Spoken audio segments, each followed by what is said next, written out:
Welcome to Crest in partnership with Elusive. Coming up is part 2 of Tom and Rhino's exclusive chat with Welsh surfing legend Linda Sharp, which includes a hilarious surf trip nightmare. Enjoy!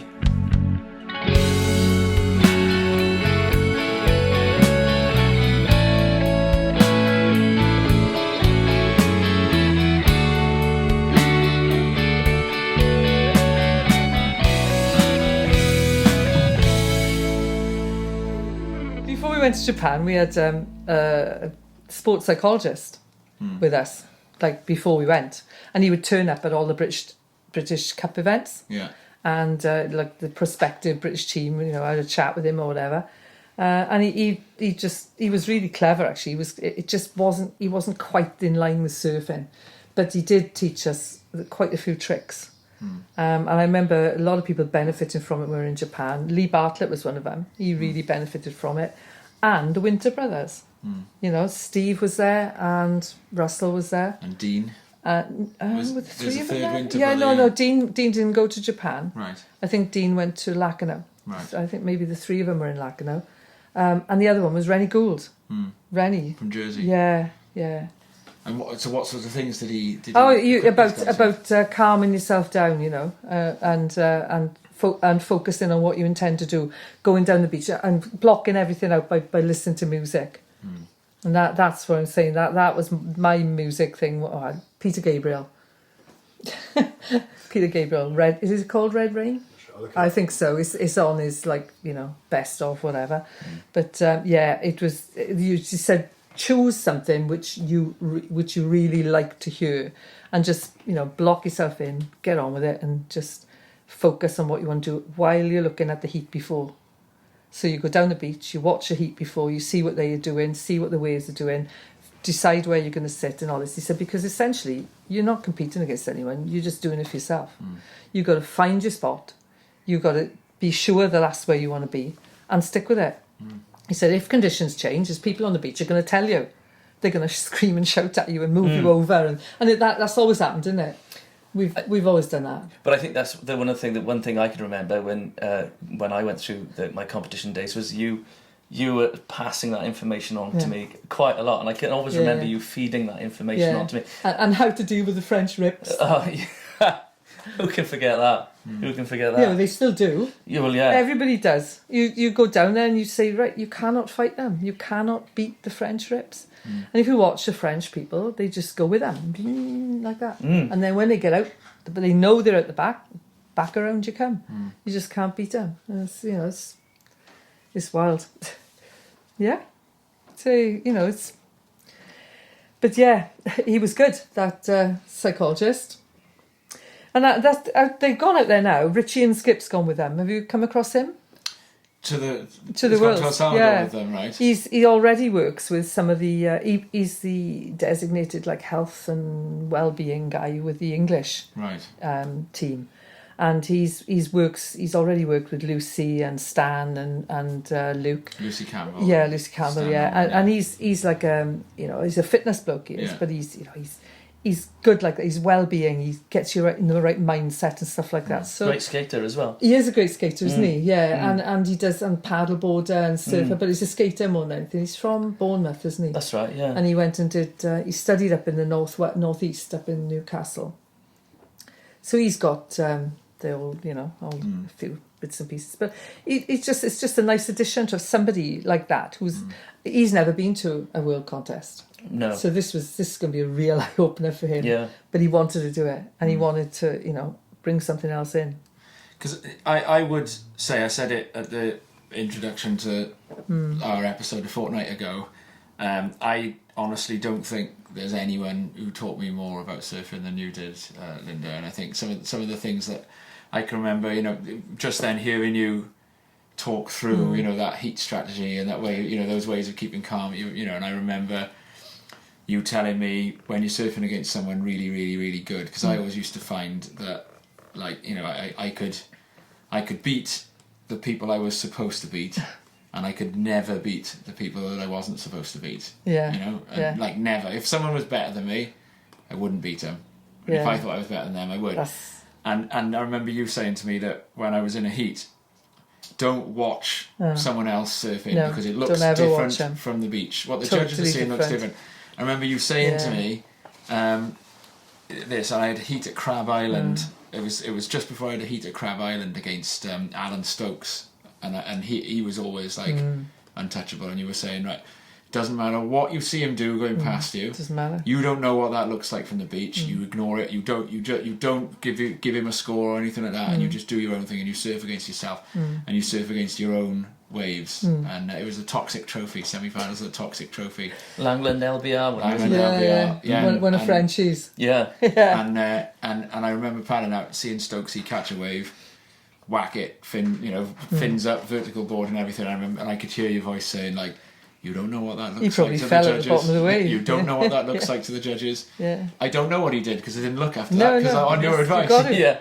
Came in and they were like, yep, second place, Tom Anderson. And I was like, yes. So just some of those things. And then I That's right, also remember you, I don't know if you remember this advice, perhaps I'd love to hear you say it again, how you said it if you can remember. But I remember you teaching me and Chris Sage how to do a proper re-entry, like a proper down the line re-entry. There's a photograph in the shop that you used to run, Blackrock, of Shane Powell, completely vertical. It was an Aloha poster. We'll come to that in a bit. We'll have you had this Aloha poster in the shop. And it was either me or Sage said something like, oh, look, that's a really weird looking re-entry because he's turned halfway down the face. And you were like, you're meant to turn halfway down the face. Yeah. And do you remember Halfway up the face. Yeah, you mean? halfway up the face, yeah. Yeah, because everybody was trying to do these re-entries at the top of the wave. Yeah. And you can't do them once you're up there because there's no energy left. Yeah. So you've got to actually you instigate the movement when you've got about 3 feet left at the top of the wave. That's exactly what you said. And you were showing it and then you were going you've through got the to, surf rags. because you need that bit of energy to bring you back down. You're not Yeah. going to come back down otherwise. Yeah. You're just going to go over the back, which is what everyone did at the time. Loads of people were doing that, and you've got to anticipate it. You've got to keep the energy in, And that day, there was a bit of surf on the push. And me and Chris Sage jumped on our bikes. We were so desperate to go and have do a these try. re-entries you taught us that we got up to Rest Bay about 2 hours before the swell had picked up again. And we were like sitting there catching these like 6-inch ankle tappers going, but Chris Sage says the same thing. He says he hits the lip. I'm not saying I hit the lip properly. I still can't. But no, Chris Sage says once you've done it once, Yeah. you totally understand it. You don't you? It's a strange thing, and because you see a lot of people. I went through a big phase of my life only being able to surf forehand because Abraham's a left. right, yeah. So every time I went right, it was so short. I was like, I'm not bothering to go right. It's just too short. So I would never go right. And then I went to France in 1980 and I had to surf my final in La Fatania. Oh, and I'd gosh. never surfed a Right-hander. right-hand point break. With a rock boil in the middle of it, halfway down the I'd line, never surfed a right-hand point break. Yeah. And it was bizarre. And I came fifth. Yeah. So that was why. If I'd known I was going to, surf a right-hander or not had a choice, because there was no choice there, then I would have made the effort to practice on a right-hander. But it's weird, isn't it? And Lind, I can remember actually hanging on your every word, actually talking about surf advice for competitions, and we were sort of drinking tea in the Blackrock surf shop there, and I think that was actually a little bit after that Herbie had been on the road working with quite a number of brands repping. Yeah. You mean from the coffee machine we had downstairs? Oh, that's right. Yes. Yeah. Yeah, the cellar. In the cellar. Yeah. The cellar that flooded. It did flood eventually. Yeah. Yeah. No. He repped for quite a few people. I think Maui and Sons. I think was the first one. Maui and Sons. And he repped for Mambo for years, and of course he always repped for.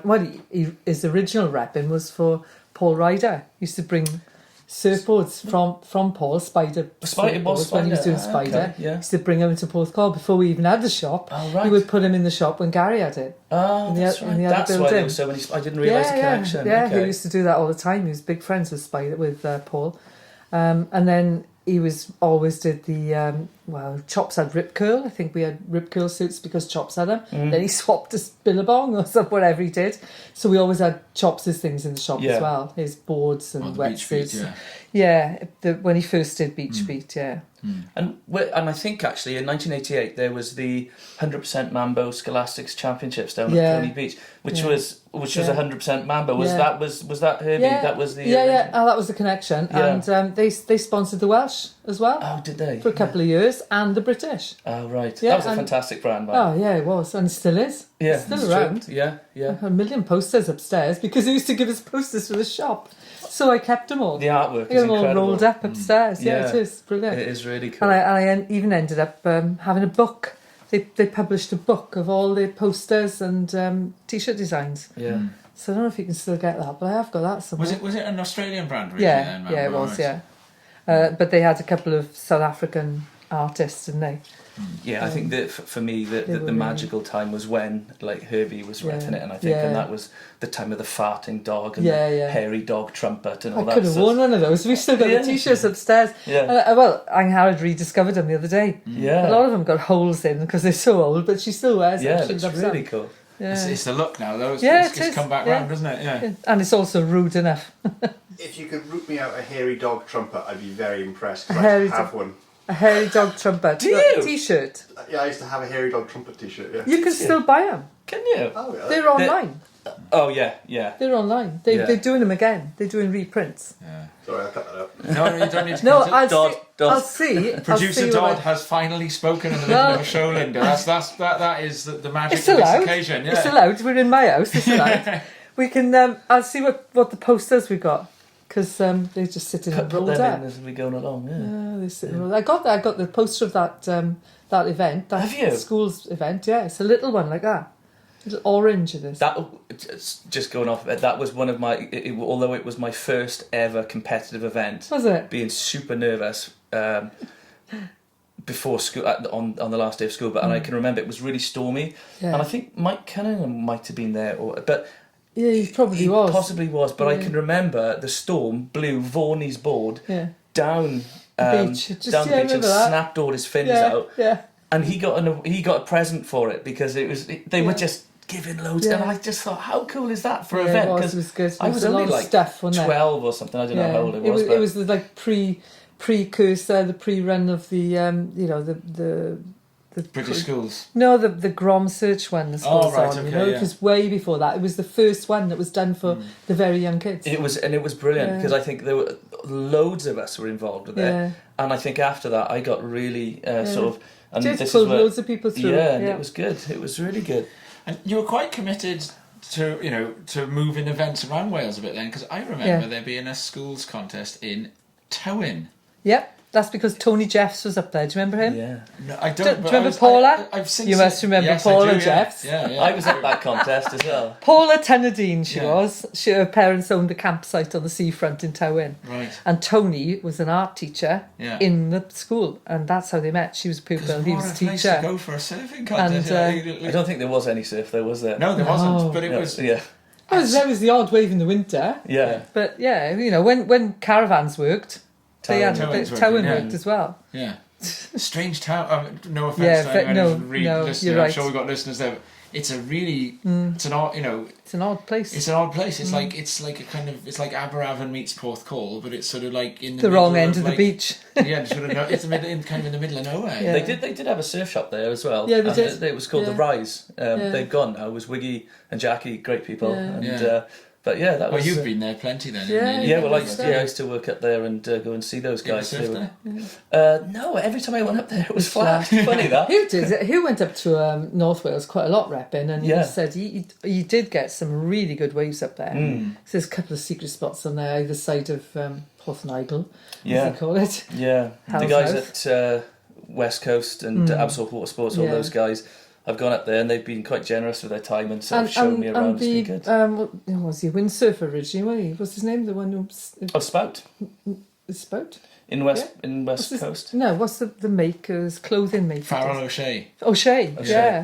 Yeah, O'Shea, everything. He was who used to deal with him as well. And he used to bring his stuff down to our shop. That's right. Yeah, I can We had that remember. there for a while. Yeah. Herbie arranged for me to have a clothing sponsor by O'Shea. I Did he? remember it was my first one. Yeah. It was all mountain clothes, Seiji had though, wasn't it? Billabong and I had O'Shea. O'Shea, good, still good. Yeah, well. they Great are. brand. They Yeah, they are sponsored doing well. Logan for a while. Did Yeah. they? Yeah, Oh, that's yeah. right, they did. Yeah. Yeah, they're into the stand-up paddleboards now, aren't they? Right. And they also do the wake surfing.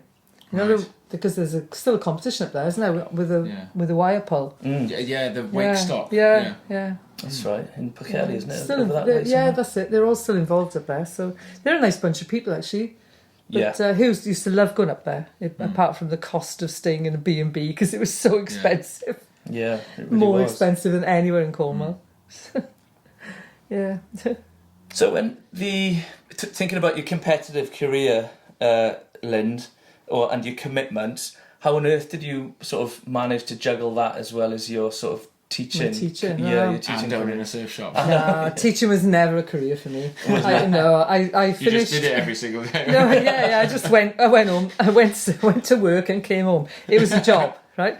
My first job was in first job I had teaching was in Cwmtawe in Pontardawe, Right. and there was a ladies and a men's staff room. Now that just floored me. That did. That was so old fashioned. The school was on 3 sites. I was teaching with Gareth Edwards' his brother, Gethin. Right. And it was hilarious. It was Gareth Edwards' old school. And I actually enjoyed the teaching and everything there, but like more than half the staff spoke Welsh to each other, Right. and I got left out of a lot of stuff. So I did it for 2 years, but while I was there, now this will make you laugh, you know, everyone complains now, but only rugby gets time off, right? Yeah. While I was there, I got that invitation, which you're just about to ask me about, but the invitation to go to the WISA international event in Malibu. And this was like, I'd won the Europeans, I just won the British, and they sent me this invitation. We want international people there. So I took it into school. I said, I've just been invited to this, look, but it's school time. So it was October. And the contest started on the 3rd of October, so I would need to travel out to the 1st of October, and it was for 3 weeks, 3-week waiting period. And the headmaster and the board of governors and that discussed it. They gave me 3 weeks off with pay. Wow. I know, Fantastic. and it was amazing. And I didn't bandy it around. So it's professional surfing. You paid to It surf. was a professional event, but I entered as an amateur. Yeah. Because if I won any money, I wasn't going to take it. You Yeah. know, that was what you had to do then if you wanted to stay amateur. Yeah. You could enter professional events without taking the money. But no, talk about support. But that's what the school was like. They supported everyone who played rugby, and they also, without me realising, supported everyone who did other sports as well. And it was just, you know, they loved it. Plastered it all over the town. It was great. That's really good. But then really out to interesting. California while I was there, and you know. But I say the only time in my life I've ever had it with pay. Normally you have to take it out. After that, I did 2 years there, and I wanted to move on, different school or whatever. And then I found it easier to do supply teaching. Right. Because at the time it wasn't agency. You know how it is now. It's all agency work, and you just get peanuts and treated like a, you know, treated like a student. But no, I did part-time. It wasn't part-time, it was actually full-time work, but I could take time off if I needed it without pay. And then I did a little bit of supply work, and then I stepped into an absolute dream job for me, organising the county school swimming programme. So I was based in Pontardawe Pool first, then I was moved to Neath Pool for a while, but I was organising the whole of the school's programme for all primary and secondary school swimming in that particular pool, and I loved it. It was great. It was easy. It was easy for me because, you know, it was second nature to me to do a swimming thing like that. So I wasn't in a school, and that really saved my life, you know, to be able to do that. And that progressed then a bit later on in my teaching. So when we got into the late 80s, I ended up in Swansea Leisure Centre, organising all the schools' use of Swansea Leisure Centre, so all Swansea schools. And then in the summer, because nobody wanted to go in the leisure centre in the summer, I was running the primary schools camping on the Gower. Now, what wow. a dream. Gosh. What a dream. I used to pop down in the morning, see them at 9 o'clock, send them off on their walks with their teachers and go surfing. Wow. And then I'd come back and meet them there at sort of 4 or 5 o'clock, make sure they all came back. But then again, see, that was before mobile phones. Right. So if they lost any kids, they were with their own teachers. Yeah. So they had all these things in place, and just about whenever route they were going, I'd already knocked people's doors and saying, "You got school kids coming past your house today," and so it was to be organised and everything. But yeah, no mobile phones. The kids probably didn't get lost as often though, because they No, were they probably looking at where they were going. Yeah, right? they were. Yeah, Phones, not looking so at the they'd phones. remember, Yeah. There wasn't even GPS then. Yeah. Gosh. If you didn't know your map, if you couldn't map read, you were done for. And that's happened to us when we were. I don't know if you've ever experienced that, you two. What, needing to look at a map? Needing to properly look at a map. Not knowing where you're going. Because that first time I went out to the Europeans in '75, I wasn't part of the team. Yeah. There was, as far as they knew, there was no women's event in it, and all the boys all went in their cars or whatever.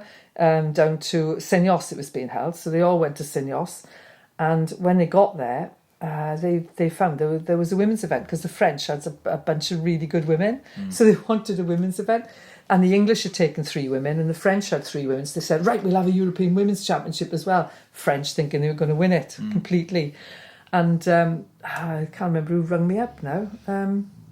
Our treasurer at the time, he was an architect, I'll remember his name afterwards, but he rang me, because my mum had a phone. He rang me at home and said, Lynn, what are you doing next week? They'd all gone down the week before. And I said, well, nothing, summer.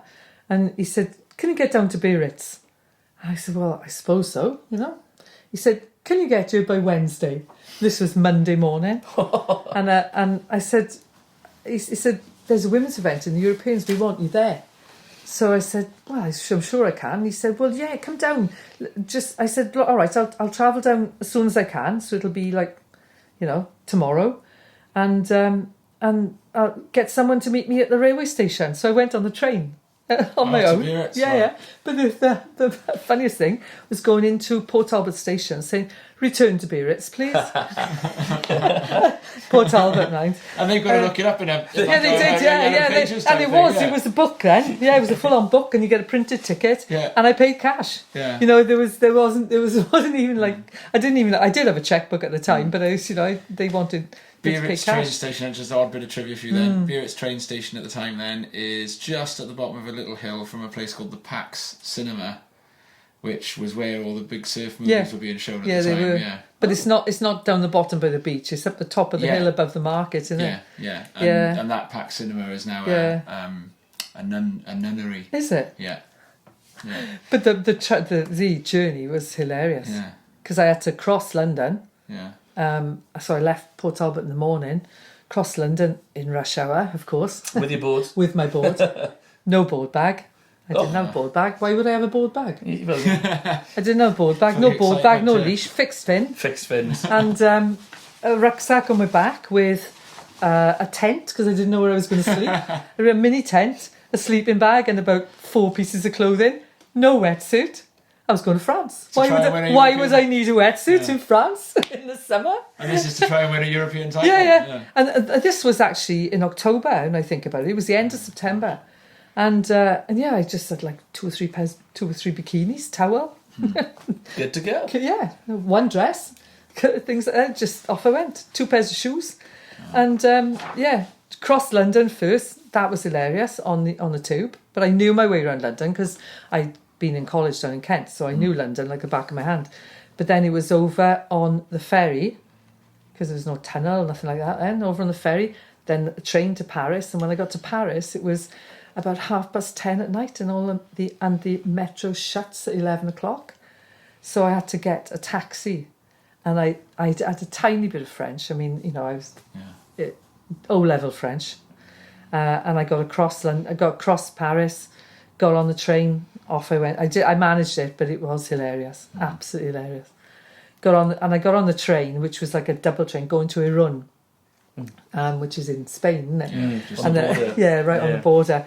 But half the train was going to Lyon. So at Bordeaux, You've got to move up the train or well, down yeah, the but train, I didn't know this, and I was fast asleep when I sort of had a half conversation with the guy in the carriage, and he had tried to tell me that you're going to be in the wrong half of the train, and I didn't know what he was saying. So, but I showed him my ticket, and he said, "Oh, okay." So when the guard comes round to move you on, he'd woke me up. He told the guard in French what I was doing. The guard literally had to grab me, pick me up out of my seat, and walk me down the train. I thought I was being arrested. I thought he was like turfing me off because I'd done something wrong, and then I realised that I nearly went to Lyon instead of Iran. But yeah, that was brilliant. And then when I got to the train station, of course, I didn't have you couldn't buy a map of France. And it's not very unless you were in France. Yeah. And I didn't have a map. I just trundled up there. I got out and I thought, now, where's the beach? Now, it was first thing in the morning. It's like, it must have been 6 o'clock in the morning, just getting light. And it is a long way from the beach. Yeah. And you can't see the beach from it either. No. And I came out to the station and thought, well, the beach must be downhill. So I walked downhill and I got to Grand Plage. And as I got to Grand Plage, sleeping on a bench in front of me was Chris French and Gary Parsons waiting for me. No way. Yeah. To take me to the event. That time of year, you could follow the offshore wind as well. Oh, didn't yeah, you could have, yeah. I didn't think of that. I didn't know which. I knew which way was north, south, east, west. I could manage that. But yeah, what an adventure. What a seamless journey. It was. Absolutely. Yeah. And then when I went, it was even more seamless. and the whole thing was sponsored by the champagne company.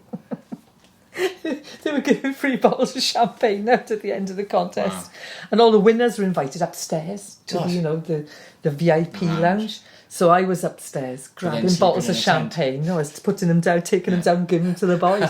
No, we weren't sleeping in a tent. No, none of us were. We didn't need it. I didn't know that. Moët Chandon. Gosh, that is top drawer there. Yeah, it was brilliant. But I was handing bottles of Moët down to the boys, like down the stairs to the boys, because it was really they hadn't funny. won. Yeah, that and only the winners were allowed up there. It was really like, yeah, that's spirits too. Yeah, to spirits too. Yeah. So you talk about like all these wins, Lynn. You know, there's so many of them. There's what's up there being like in your eyes, the biggest win for you? Well, it was that one really. It was that the one, 75, yeah, because it was just such a surprise. It was brilliant. The only one I really the other one I really enjoyed, which was not a win, but I was in the final. My last ever Europeans was in 95, right? So it was 20 years after that, and I was past 40. And I shouldn't have been there, really. It's just like there's still no other women going in the water. Do you remember? You remember it? It was the Praia Grande in Portugal. It was huge. It was. Surf was absolutely huge and stormy. Yeah. And I only got through that because of my experience. Right. Because it wasn't for my fitness. It wasn't because I shouldn't really have been out there. But I managed to get through it because I knew what I was doing, and I didn't drown. That was my other one. That was one of the events I almost drowned in. I was there's 2 heats I nearly drowned in. What was the other one? Well, let me tell you that one first. Me and Angel Poirot decided to paddle out the back, which was like offshore. And we got through the shore break, which was a nightmare. And before we knew it, we were in the rip and out the back. And Angel and I sat there like this, and it was massive. It was like 12 foot plus, and they were like mountains, and you couldn't really catch them because they were breaking properly. And Angela and I sat there for a bit, and we said, "Come on, let's go in." And she said, "Yep." And she's from Reunion, she can handle stuff like that. She was really good. European she was in the early 90s, wasn't yeah, she? I think she had a year on the CT and everything. Yeah, she did. Yeah, her and Emmanuel Joly was the other one. Emmanuel Joly, the other they were lovely. And Patricia Lopez. Yeah, she's still around. Yeah, she's still surfing. Yeah. Because I had a Welsh flag on my board surfing in the Algarve in the early 90s one day, and this woman paddled straight up to me, and I was like, I knew who she was. I was like, "Oh, it's Patricia Lopez," and she paddled up to me and she said, "You're from Wales, you know Linda Sharp." Yeah, she's lovely, Patricia. Anyway, sorry, go on. No, it's fine. I mean, we were both outside and we both went, "Let's go in," and a monster wave broke behind us, both of us. And when you think, "Oh, I'm just going to hang on to my board and just get enveloped in this and just pop out," And I didn't pop out for ages and ages and ages. You're just in the white water, and it just, like when you get held under in white water, but I was held in it, and I knew I was going towards the beach, and eventually I did actually pop out the front of it, but I was full of water by then. You just don't realise how long you're in there. The other one was Bundoran. Oh, I actually nearly drowned in Bundoran. out at the peak. Oh yes, Was it? Yeah, Europeans, and it was that was 85. That was the 10 years in between. Yeah, that was horrific. Yeah. That was huge. They put the women in. It was low tide, and the swell picked up, and I was in a heat with. I'm trying to think who I was with. Christine, somebody from not Reunion, from Tahiti. Christine Sanford. And, she could handle it, she knew about it, but I was on a 5'7" Roger Cooper twin fin board. Any volleyball, really. I could hardly paddle it, never mind surf it and that stuff. I had one wave, I caught one wave, and I sort of flopped along it like this, Wow. for a while, and got back out. And as I got back outside, the set came through, and I thought, I can just about make it past this. Duck dived, and the wave hit me on the back of the neck. Me and the board hit the bottom. I could feel the board scraping the bottom, and I couldn't get up. I was just stuck on the bottom, and I still had my leash on the board, and the board must have gone up, after a bit. But apparently, I was held down for 2 ways. Really? Yeah. But by the time I got up, because I could see, because at least the water's clear, you could see where you are. I actually pulled myself up my leash because I just couldn't get up. It was so much. A big wave. Yeah, it's a huge wave. And I say I actually got up, and I was so dizzy by the time I got up there. I thought, I'm just about to pass out. When you know that you get that feeling. Yeah. And I was really close, and I just sort of hung onto my board and lay on it for a bit and got washed over the rocks. Wow. And I ended up just coming in, and when I came in, they said, "Go back out, you only had one wave." But I don't want to paddle out. No, it wasn't that. I had literally almost drowned. Oh. It was a blackout situation. It was deprived of oxygen. But banged first time. Hit against the bottom first, and then deprived of oxygen when I thought it was coming round. And then when I was lying there dizzy, thinking, I can't drown now. This whole thing has been put together by Brian Britton and Rocky, and they'd kill me if I drowned. It would ruin the event, and that just kept me going. It was just weird. You mentioned earlier, you said, you guys are about to ask me about the WISA contest, and then you talked about it anyway. Well, the very next two words on my script here are Rocky Allen and Brian Britton, so you're bringing us right into that. You've always had a real connection or affinity for Ireland and the Irish, and chief among those friendships, I suppose, is the one that you guys formed with Brian Britton in particular, and all his family. Yeah. And that was something that kind of lasted a long time. And they I suppose the Britons are to Irish surfing what yourself and Herbi are to Welsh surfing in a way. In a way, yeah. It's obviously a different setup over there, but they were in it almost at the beginning. Not there were people before them, but Rocky Allen and Brian Britton have been driving force behind the Irish development, really, and them being able to hold Europeans and things. They wanted the Worlds, they wanted the Junior Worlds one year, but there was a lot of local opposition to it, apparently. Was there? Yeah, and Brian was president of the ISA for a while, for a short while. Yeah, I think he was 2 years. I'm not sure if Rocky wasn't president. I can't remember. No, Rocky was. Rocky was president. 90s, when the contest was in Thurso, Rocky was the president. European. Yeah, that's right. And Brian has been a president of the Europeans as well. And I know Brian was actually competing, head to head with Fernando Aguirre for the presidency of the ISA in '94. And Brian lost. And the rest is history. History in a big way, yeah. And Brian Britton then is from Rosnola, right? Yeah, because they've got a little pub next to that big Sands Hotel, and it's like... Well, the Sands Hotel belonged to his family, his parents. Okay, right. His parents developed it to what it is today. And they lived there. There were five brothers. That hotel? Yeah, there were 5 brothers, and they all lived there. What a place! It's like something out of a movie. I know, it's wild, isn't it? say before that, but there's photographs on the Irish surfing site's got some good history photographs on it. There's photographs of the hotel as it was when their parents bought it, and there's it's unrecognisable, of course, now because they do developed it all. But it was quite a big hotel, substantial hotel there, exactly where it's placed now, and they've just sort of built around it, extended it and all sorts. And now his son Neil has got a surf shop and school behind the hotel. Right. And alongside it is Brian's brother, the what's his name? Barry, the one who does all the illustrations. The painter. Yeah. And the father of Iski. Iski, yeah. So when the World Masters went to Bundoran, was that then something that Brian Britton was an architect in trying to bring about? When was it? I can't remember when that was. It was 97 or 98. Gary Elkerton won it in board shorts, I remember. It was like And was that at a time when there was some I know why.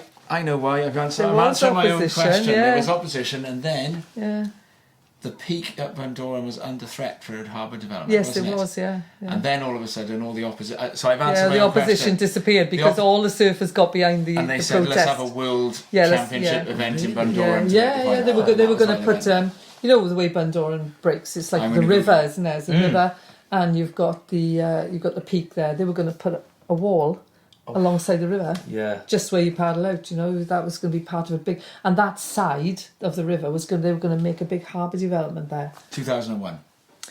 See, that's way Brian was still involved then. Yeah, definitely, and Rocky. Rocky not so much. Yeah. But Brian was definitely involved with that. Yeah. And hanging on to it and keeping it there. But by then, Zoe was running the Irish Surfing Association. Right. And she studied over here. She was from She went to Swansea University. Oh, right, okay. Yeah. Wow. And won the British students. Did she? Yeah. Oh. Yeah. So again, I'm sitting here again now then with a crowd. So you've won that. No. You've won that. No, I never won the British students. What have you sort of universities? No, that was a swimming event. Oh, of course. They never had. They didn't have any women's. They didn't have a women's event for ages in the universities. Right. And in fact, your dad won the first. Won it as well, yeah. No, he was in the first British universities event, and underneath his name it says Bryntig Boys Grammar. So he wasn't even in university. Yeah. I got it in a magazine upstairs in Surf Insight. Yeah, I'll find out. That'll make you laugh. He was the first person to remind me that he'd won that when I came third in it. I won that myself. Yeah. There's some way you can get back to university, Tom, and enter again. Yeah. Look at PJ. PJ was in it for years and years. He never actually won it because Tigger used to beat him. Tigger Newlyn. But he was in it. And Rocky Allen was in Cardiff. Right. That's why Rocky knew everybody here. Rocky and Steve, Steve Jones in the club. Yeah. Well, Rocky and Steve were doing the same course, art course. Oh, right, okay. And then Rocky transferred to, I think it was Fine Arts in Cardiff. Right. And then Rocky transferred to an architect's course, and he did that. But Rocky used to surf around here. Wow. So, we knew Rocky. Yeah. No, I didn't know that. And then, of course, the other friendship that you and Herbie had for years and years and years and decades was with the Lascelles family. Yeah, with Chops, yeah. Yeah. Yeah. And that, I suppose, that was before the 80s in a way. It's the end of the 70s. But my first encounter with Chops properly was the World Contest in 1980. He was in the British team and I was in the British team. Yeah. So that was when I first really got to know him. And then 81...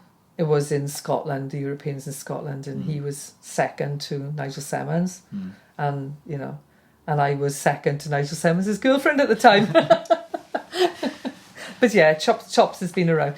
That's when Chops really sort of emerged in Britain in the late 70s and 80s.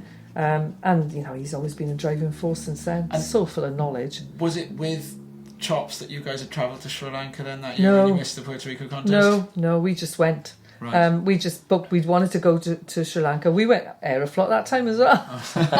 You had miles, probably. Well, we know that was the first one we went. There was a Russian scene in Sri Lanka before it sort of gentrified a bit, wasn't there? That was before. That was after we were there, though. When we went, it was pretty empty. The couple of boys from Swansea were the ones I was trying to remember. That's Simon Probert. Oh yeah. And Mark Pog. Probert, Pog. Yeah. and their friend Simon as well. Probert was a body glove rep then, I think. Yeah, wasn't that's he? right. Well, no, afterwards when he Yeah. came back, he wasn't then. He was still a junior. Right. He was in the Welsh team, juniors, Yeah. whatever. And we sort of met up with them, yeah, and we spent 3 months out there. And Eden as well. Eden was out there. Yeah. So we had 3 months with them out there. Was that when Herbie made his appearance as a movie star? Yeah, with Beau Bridges. Beau Bridges. Yeah. Big mates with Beau Bridges. Taught him how to play rugby with a melon. they had melons and they were chucking them and voting them and they were exploding. It was hilarious. And what was Herbie then? He was just a villain. an extra. Villain, No, surely. no. He's an American soldier. All the. Oh, I'd have put him on the other side. No, but all the myself, Viet Cong were the locals. It was Sri Lanka, mate. Okay. And they had the Sri Lankan Air Force had helicopters there, and they were using them. They were all whatever, but they were using them for the American soldiers to jump out of. Yeah. And they only had a handful of American soldiers, so they used to take them up in the helicopters and bring them down. They all had to jump out, and then they'd have to do it again in a different place. And Huw loved it, absolutely loved it. In these helicopters, going up and down the valley and on top of the river and jumping out and running, and it's just like. And holding a gun, which is nothing in it, of course, but they all had to hold the stuff and wear the flak stuff. And then he said he always wore his watch, right? I think it was always on his left wrist, so that we could tell who he was in the photo. Because he was. There's just loads and loads of shots of him just running around and. The name of the movie, so that our dear listeners can look this up if they want to see Herbie. It's the Iron Triangle. The Iron Triangle. It is dreadful. It's absolutely awful. Just do what I did. Just like I fast I tell forwarded you who was until I in saw it, Herbie. Sorry. And then just fast I'll tell you who was forwarded. in. Do you remember he wrote the books for there? Hang No, who wrote the book of it's the book about what happened in Vietnam. Right. I'll find the book for you after and show you. And he was in the movie? He was in the movie, and there was a young girl in the movie who became quite a famous actress afterwards as well. Yeah. And there's a photo, I got a photo of all the Welsh boys sitting there with this girl on their knee, It's just... I got quite a lot of photos of that. You can have a few of those. But yeah, funny. Oh, they got paid so much. We got put up in... it was only 2 weeks. 2 weeks in Candy. This is up in the mountains. Up in the then? mountains, yeah. We got taken up there. Well, stuck on a train, taken up there, and it just stayed in like top class, hotel, and big receptions every now and again, and everyone could take their girlfriends, their wives, their family with them if they wanted to. Yeah. It's all paid for. It was like they do now in the Yeah. films now, And it was just amazing. But they got paid something like $50 a day. Which was, you think, oh my God, that's nothing. But it was a huge amount of money for Sri Lanka at the time. And we were staying in a B&B in Nikadua, and it was costing us £1.20 bed and breakfast together. Just crazy. We had to, one of the conditions of us staying there, because there was no, you had to go up and get your visa extended after a month. You had to have spent $300 £300 actually in Sri Lanka, and you couldn't spend it. You could not spend it. We'd only taken £300. We took £300 cash with us because you had to have that to go in to prove that you had it. Yeah. Yeah. So we sort of gave it. We gave it to the guy who was looking after, whose house we were staying in, and he gave us a receipt for it. And then we sort of trundled up to the embassy to get everything stamped. And then when we got back, he gave us our money back. Talk about honest. It was brilliant. Brilliant. And I want to ask as well, before we talk about sort of modern surfing, and then I want to ask about tonight's dog sitter. So of course, earlier on when we were all doing our COVID tests, Harrod took Bryn the dog out, but Harrod now is sort of representing your family in the lineup support call today, and she's quite the bully in the point, which I completely approve of, as does Rhino. Absolutely. Stylish longboarder, very, very good shortboarder. How did you find out, after all the surfers that you taught to surf, like Rhino and myself, and others, how was it trying to teach your own daughter to surf? Because I remember she used to never listen to you, didn't she? She wouldn't let me teach her to swim, and I'd been a swimming teacher all my life. She would not let me teach her to swim, because when we rented the farm up the hill there, we had a swimming pool. I remember that. Remember that? Yeah. And and on our third birthday, we had everybody up there, and everybody was in the pool, you know. Yeah. And sauna and everything. That was a lovely place. Yeah. Ridiculous though, you know. We just So, but she would not let me teach her to swim. And when I quizzed her and quizzed her, I said, why won't you listen to what I'm saying? You're my mother. You're not my swimming teacher. So, and I was totally reluctant to send her off to swimming lessons. Yeah. But I used to teach. I taught her to swim through Huw. Yeah. So I would tell him what to tell her to do. Yeah. But I couldn't do it within earshot. And will she listen to you about surfing? Yeah, she does listen to me about surfing, but it's always with reluctance, you know. Right. She wants to learn it herself. She wants to do what I did. Yeah. Learn it myself. Yeah. Because that's what I did. Yeah. There was nobody to tell me how to surf. Is that the key to And all the knowledge you pass on then, is stuff you figure out yourself? Yeah, probably. But it's also I went to PE college, and one of the things they teach you, one of the skills you have to learn, is how to observe and correct movement. You've got to observe movement, realise what's right and wrong about it, and then correct what's wrong and accentuate what's right. So that is just a skill you learn. And if you can't do that, you can't be a teacher or a coach. You can't do it. It's as simple as that. And it's the same with swimming. But a lot of it, because I had a swimming background, a lot of it is feel. Because when you're in the water, you can go through all the motions of swimming. You can have the perfect stroke. If you can't feel what you're doing to the water, you are never going to improve. You're not going to be doing it right. You've got to actually feel the water. And it's the same with surfing. You've got to feel what your board's doing on the wave. Because it becomes second nature then. You don't have to think, do you? You don't think after a while when you're surfing. You just catch a wave, take off, and whatever you're thinking but there, your feet do on their own. So, but it's because you're feeling the board and the power of the wave through your feet and through the board. And it's like top tennis players. They don't think about their grip on the racket, do they? They just feel the Associative ball phase to autonomous phase. Yeah, it is autonomous, and but to be able to correct that in somebody is something that you do learn. It's something which you get, and that's why I can do it. I know that it's no secret. But I did have to learn it myself, and the only way I could learn, because there were no videos when I was growing up. There were no nobody. It was only the people I surfed with. So it was only by observing them and figuring out how they were doing it that I could improve myself. Now you can watch an instruction video, or you can watch it on the telly, and you can figure out what everyone's doing. You couldn't do that then. We didn't even have videos. We had to wait until Bob Blythe came around with his films, so we could watch the films, and that's why it was such a good adventure to go to France, and that's why people used to go to the contests. You go to the contest to see what was happening, to see those surfers. You didn't see them otherwise, and even if they filmed them, right? You think of all of the first films that came out.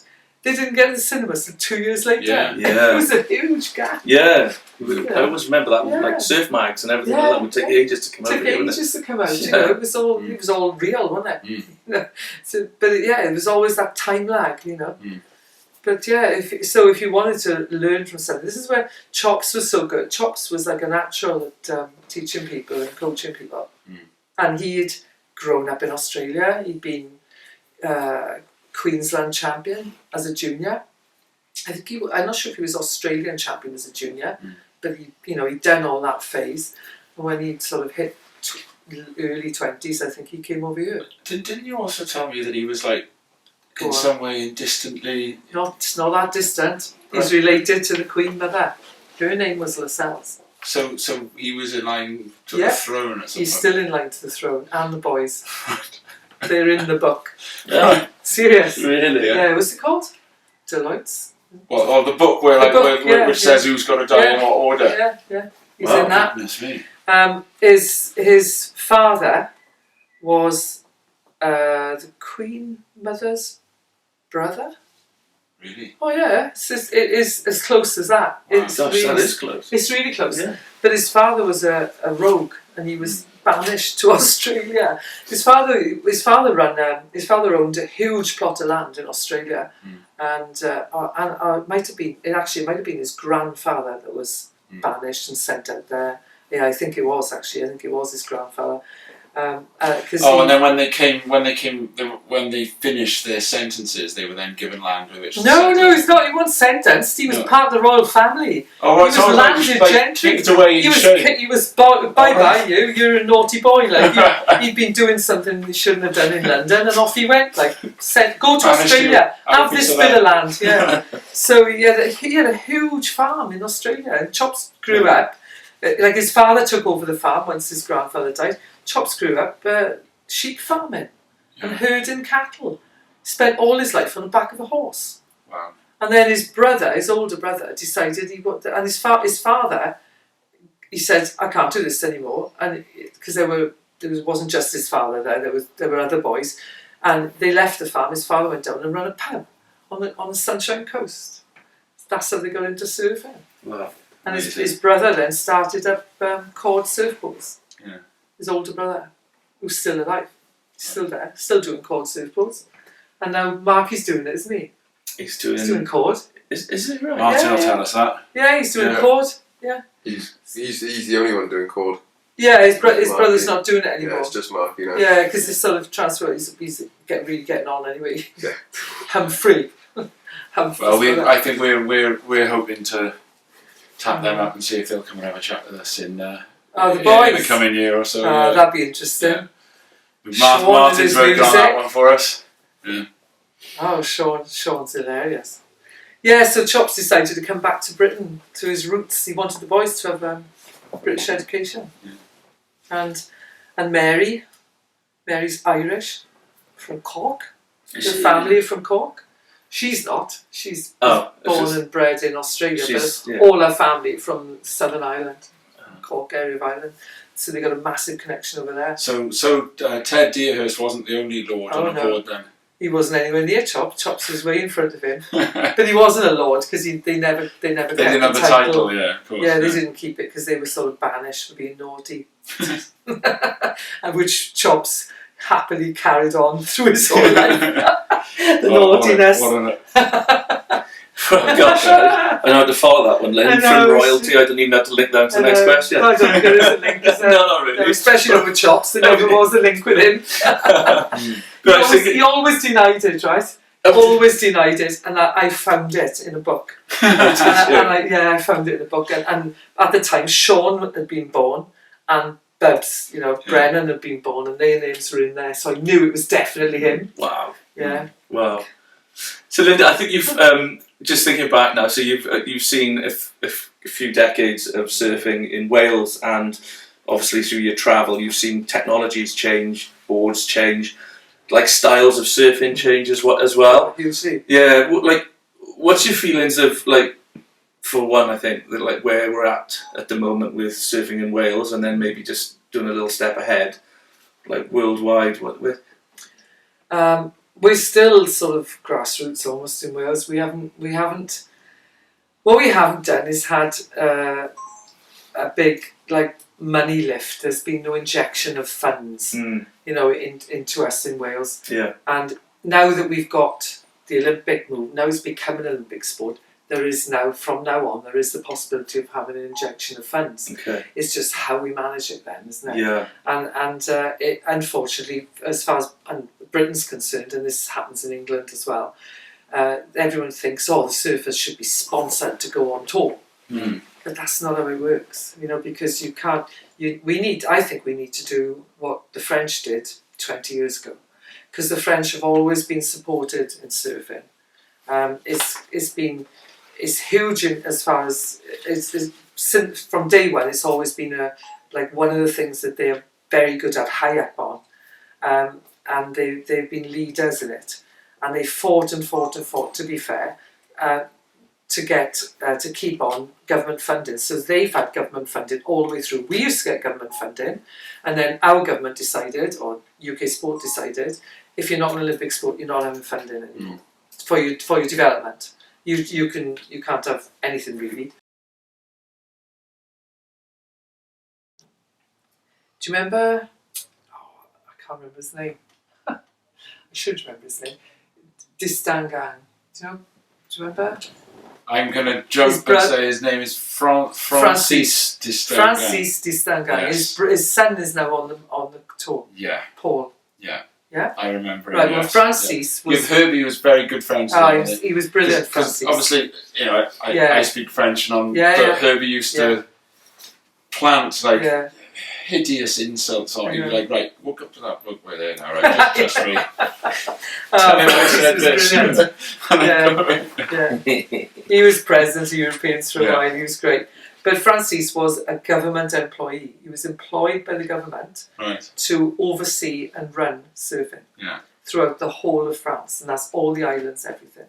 Was a government employee. He was a government employee, and because he was there, they had money injected, and they had money put into all the development. They developed their own coaching program, their own teaching program. They developed all their own judging program, and they encouraged, because it's a slightly different thing there, all the mayors of every town to build a surf school, and that's what they've done. If you go to France, there's a surf school at every town. And they're almost certainly going to be alongside the USA, Australia, Brazil as one of the countries with 2 surfers in the Olympics in each category. They'll have 4 Olympians. Well, hopefully. They only got 1 girl to get in there now. They've got 2 men and a woman. Taken 1 girl because they only want her to get in, is that No. They 2 of them tested positive COVID.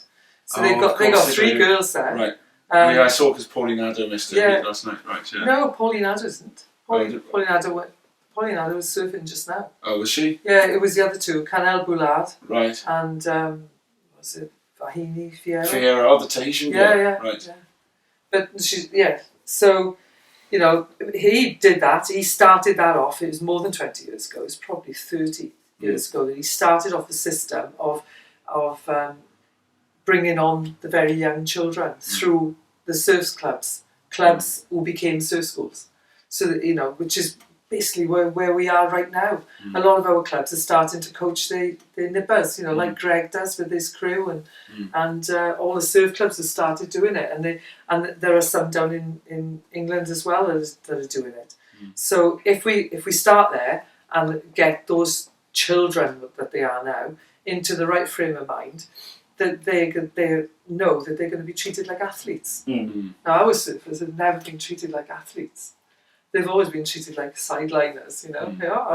That's interesting. Oh yeah. Oh, you're not an athlete though, are you? You know, they don't think of themselves as athletes. But the French instilled that in their surfers. From very young age. And the ones that came through that first were Didier Pité, Boris Texier, Frederic Robin, all that crew. Yannick Bevan. All those. They were all like under 12s when this program started. And they come right through it, and they're all still involved. And they're all up there, they're coaching, locally coaching. Some of them got jobs on the islands coaching, you know, and it's just a different attitude. We haven't got that attitude in Britain at the moment, unfortunately. It would be nice if we did. We haven't got it in Wales, but we are very, very small in Wales. You don't realise how small we are. You know, Ireland is bigger. As far as numbers are concerned now, they've got more surf clubs, more surfers in the water than we have, which is crazy. Not mean more surfers in the water. We've got thousands of surfers in the water, but they're not attached to anything. They're just day trippers, affiliated surfers looking to climb just looking to be part of something. They just think it's just a free for all, isn't it?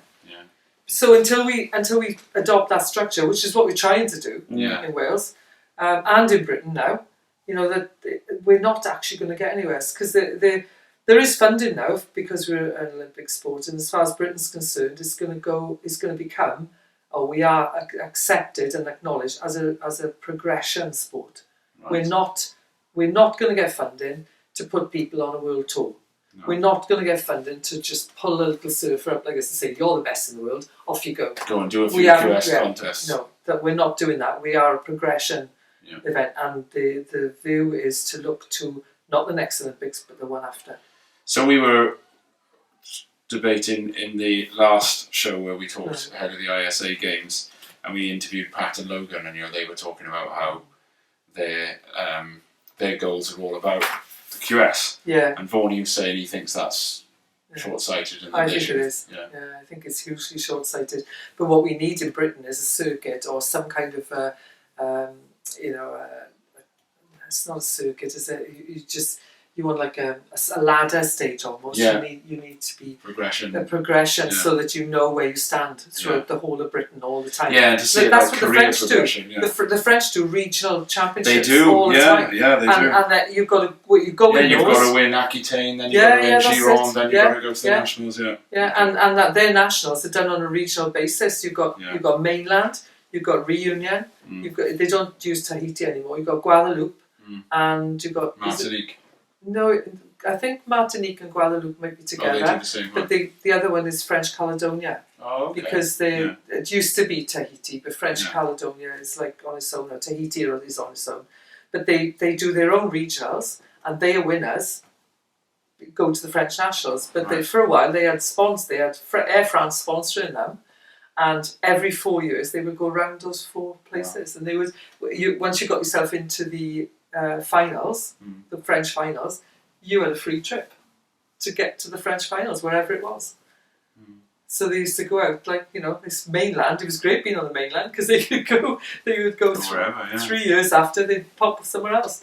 And I'm not sure if they still sponsor them. They did for a while. But but that's, we need a structure like that. So we got some kind of a league, a proper league, so you can carry on finding out who your best surfers are.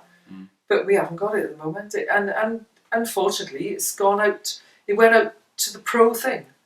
The UK Pro Tour tried to do it, but it's like piffle. They just got little bits of money and lots of advertising and nothing at the end of it. Yeah. And they don't conform. They don't use ISA judges. They don't use people. They're making content, aren't they? Yeah, they're just making content. They're not actually trying to pull people into a thing which is actually viable. Yeah. So that's very interesting. It's just intercepted us almost. Especially when they had the office in Newquay. Yeah. And last of all, Linda, there's one more question to go, and it's an important one. Tom and I were debating. No. Tom and I were debating whether you'd have a good one of these or not.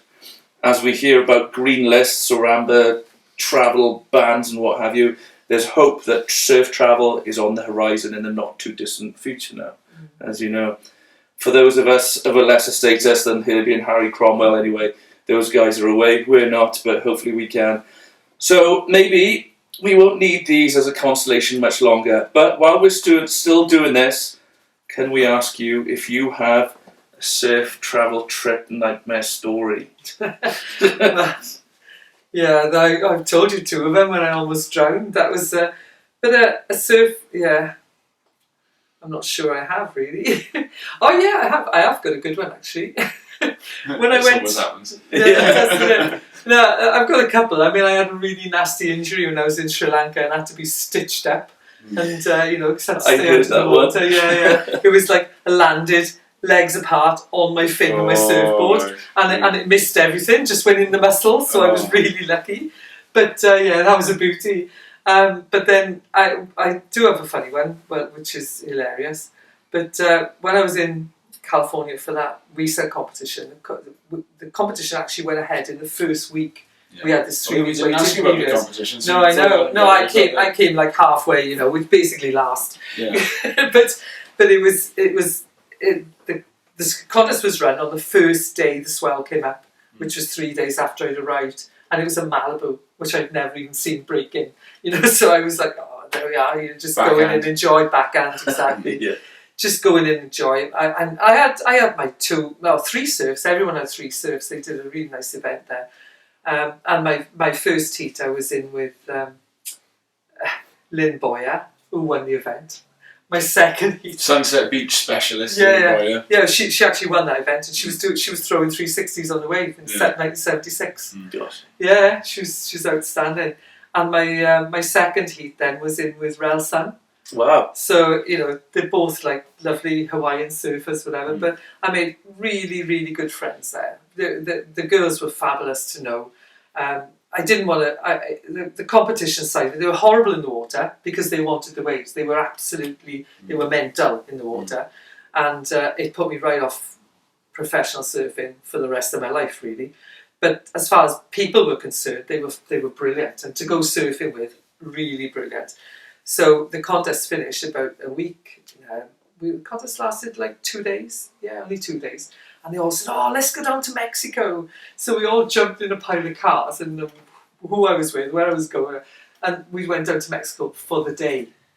So there must have been 5 cars, and a couple of boys driving them as well. So we've got to take some men down with us to Mexico because it's a bit, Yeah, down So, to Tijuana. Yeah, well, it was down to the first break. It was just after Tijuana. It was, what's it called? What do they call it? Either K38? K38. It could have been Or K. Baja Malibu. No, K38 it was. K38, yeah. K38. Yeah. But we, like, crowd of us went down there. And I hadn't taken a wetsuit up there either, because I thought it was California, and why would I need a wetsuit? But it was freezing in Mexico, the water was quite cold. But yeah, we all sort of drove down, nightmare at the border, because I had a British passport, didn't I? So I had to wait for that, get down. So that was the first nightmare. But when we got down there, we all went surfing, and we were our own crowd, masses of us. And they were all in the water. There was about probably 12 of us in the water, and you see a couple of pickups came and parked by the vehicles, and the boys said, "Oh, look out, look out, look out, the vehicles are locked," but they had to leave the keys somewhere, and I was freezing by then. So I said, "Oh, look, I'll go up, and they won't know what to say to me because I don't speak Spanish or whatever. Be careful, take a stone with you." And I said, "What?" "Yeah, pick a stone up off the beach so you can throw it at them if they come at you." I know. That was one of them, but I was freezing by now, absolutely freezing. So I wandered up, and the boy said, "Oh, we'll be out behind you now, it'll be okay." And so up I went, up this sort of horrible bluffy thing, they like the coastline. Yeah, I've been to that beach. Yeah, and it's filthy. It's absolutely filthy. Yeah. Glass bottles broken everywhere, stinking dirty, it's just rubbish absolutely everywhere. And as I was walking and scrambling up this bit, the 2 boys came to the edge of the cliff and started wanking in my face. They dropped their kegs and started wanking. And I had a big stone in my hand. Oh, he's gone. And I just stood there going, "Oh my God," and the boys came up behind me then, and they just sort of buggered off. But that was a nightmare, because I thought I was completely on my own. It was brilliant, and the girls came out behind me, and they said, "Were they wanking in front of you?" I said, "Yeah, they were." "Oh, you're privileged." I said they must have known I was foreign. But the girls were great, and then Relson went from that day. She said, "I can't stand this anymore, I'm going home." And they'd been to the Gunston 500, so they all had wetsuits and everything. And she said, "Do you want my wetsuit?" I said, "Yes, please." So I had Relson's wetsuit, and I kept it then for it lasted me 2 winters. Oh, wow. It was a fabulous O'Neill wetsuit, made to fit her. She was a little bit longer than me in the body, but I managed. On here it says Linda maybe has a story. I think she has. It was just unbelievable. That's a cut and paste for the normal script. It is. But they just came forward and I just stood there wanking. I mean, we were all in bikinis and swimming costumes, so you can see why, I suppose. It does, because with them it doesn't matter. Excuse the horrible pun, but it's a seedy place. That seedy. I think they've built a posh hotel on the bluff there I'm now. sure they have, but somebody would. When I went there when my dad first moved out there in 99 or 2000, I went there with Richard Grove, and there'd been a little landslide there, and this house had slipped sideways down the hill. There were no houses there when I was there. Yeah, well, there was there, and it slipped sideways down this hill, lost its foundations, and it was like just hanging in the water, about to sink down into the water. And these locals had taken it over, and they're totally makeshift, and they'd nailed across the front of it this little wood sign, and they'd called it, and the guy goes, "Hey, come in, I've just opened up there. We're gonna wait till the police come and take this off me. The Tilted Bar, man." And they'd opened it up, and it was called the Tilted Bar. It was like slipping into the sea, and you could sit and have a drink in this pub that was sliding into the sea. There was nothing there. And I presume it had slid into the sea, and now there's a hotel there now. No, there was the only thing that was there was the sign, K38. There was nothing there at all. Very lawless. Good surf. Yeah. Really good surf. Yeah. But it is the place, I think. It's all lawless there, though, isn't it, that bit? I think those boys had chosen that place for a reason. You know, Yeah. besides you guys, we're going down a rabbit hole here, aren't we? But there were so many girls in the water. They must have just gone, "Whoa, what's this?" You know. Yeah. And it's just very strange. Well, Linda, what can I say? Maybe with the exception of that last story, I've got to say, Huw Herbi John, listen to your mother, especially all the advice about surfing. And I'm going to throw in Emily Williams, listen to Huw Herbi's mother, because I was just trying to do the maths in my head. I think you've got 17 more to go, at least, isn't it? Although I think she's got a few swimming titles herself as well. Emily? Yeah. Yeah, cross country. Cross country. Yeah, she's a cross country runner. Yeah. And she's taken to triathlon now. She's doing triathlon now because she used to cycle on the velodrome in Newport. I know that. Well, what can I say? You're on our target list from about 2 years before these podcasts even started, and I'm absolutely delighted that it's finally happened. So the hugest of thank yous for coming on Crest in partnership with Elusive, and we also promised that we'd plug WSF membership while you were on. It's renewal time. Yeah, we changed the renewals to June. Okay. So because of COVID last year, because nobody could go in the water. So yeah, it's renewal time now, and if you can join through a club, you know, because if you're remote from any clubs, then form your own. So Harrod and Emily and the rest of Wales listen to Linda. Gwen never listens to me either. Not Beth. I taught Gwen for a while. Yeah. In school, yeah. In a real building. So, Lind, as I mentioned at the top of the show, you were like a second mother to me as I was growing up, as you were to many other surfers around the UK. And for that, I personally would like to thank you. I really would. And on behalf of all the other surfers around the UK, I'm pretty sure that they would like to say the same as well.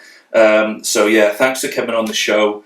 And, of course, I would like to also thank our dear listeners. A big thank you to those too.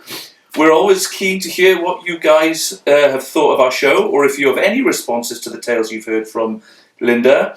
So please, whatever it is, do get in touch by emailing us at castcrest@gmail.com or via our Twitter or Instagram pages. Crest is available through Google Podcasts, Spotify, Apple and YouTube. And if you like what you hear, then please subscribe and review. In a fortnight, Crest, in partnership with Elusive, will be going for something a little unusual to our normal routine, but then that's never a bad thing either. We've had our first Olympian, and now we're going to have our first MP. Yes, you did hear that right.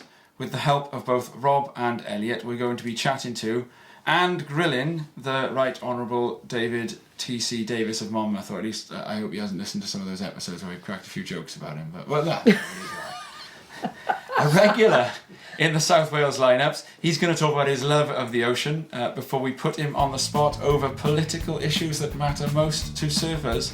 Let us know if you want anything put to him, actually. Should be a good ding-dong. Until then, thanks for listening and see you soon. Diolch am gwrando a gwelwch chi tro nesa. See you! Yeah, bye, and make sure you wear red.